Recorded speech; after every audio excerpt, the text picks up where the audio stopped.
The soil was the problem all along. Have you ever looked at your plants and wondered why they're struggling, even though you water them, you fertilize them, you talk nice to them, and you're practically begging them to grow? Sounds like I'm in your head? Well, it's just because I've been there. And you know what? I used to think every problem in my garden needed fertilizer. The leaves look yellow, fertilizer. Slow growth, fertilizer. The plants looking stressed, fertilizer. But then I learned something that changed the way I garden. Yes, the soil. The soil was the problem all along.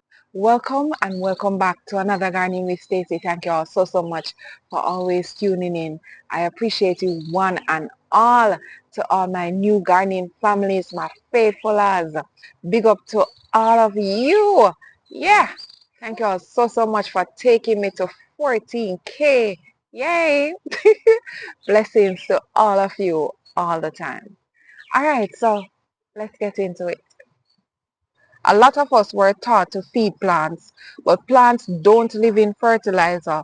They live in the soil, and that matters because soil does four major things.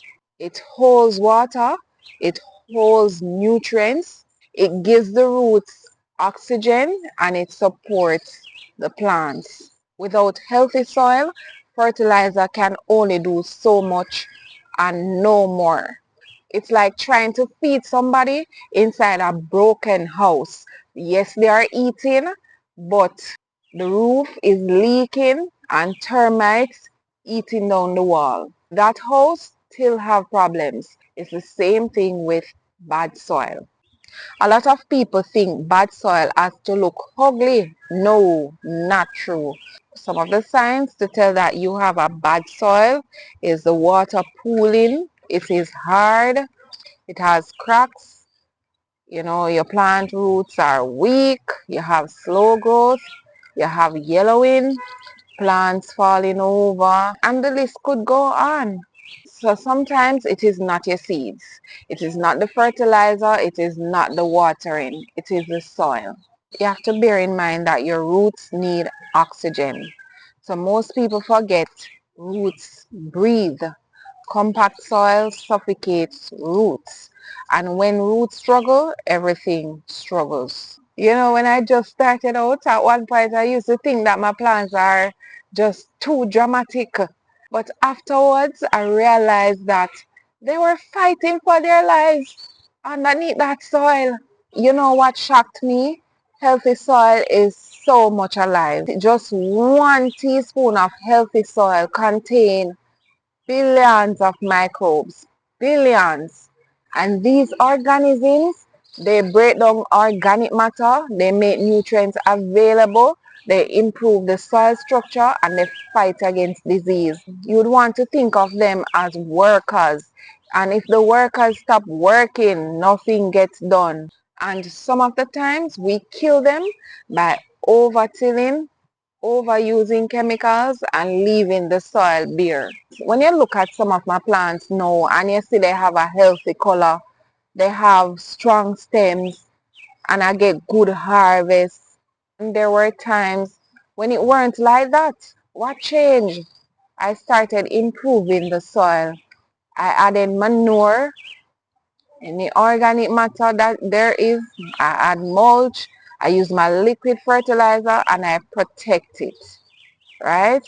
Healthy soil takes time. It doesn't happen overnight. So don't expect any miracles in just 2 days, right? It is not an instant noodle. This is gardening, and gardening takes time and patience and everything. Yeah. You know, one of the biggest mistakes was, like I mentioned earlier, is thinking more fertilizer fixes everything. Sometimes the problem is the compactation, how compact your soil is, and the poor drainage. And can I tell you, the wrong pH. Yes. And of course, you know, little to no organic matter in your soil. And guess what? More fertilizer won't fix that. It's like putting gas in a car with 4 flat tires. No, tell me. The gas is not the problem. Y'all can tell me what the problem is. Same thing with your soil. No, I focus on feeding the soil first. I still fertilize, but no, I'm thinking long term. So healthy soil will store water better. It will feed the plants longer. It will protect the plant roots. And of course, it will improve my harvest. And over time, I can tell you, you will need less fixing because the foundation is much stronger. Take it from me when I tell you.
So if your plants are struggling, look deeper. The fertilizer might not be the problem. The plants might not be the problem. If this helped you, comment below. And next video, we're talking about something many gardeners don't realize. Thank you so much for watching. And until next time, walk good.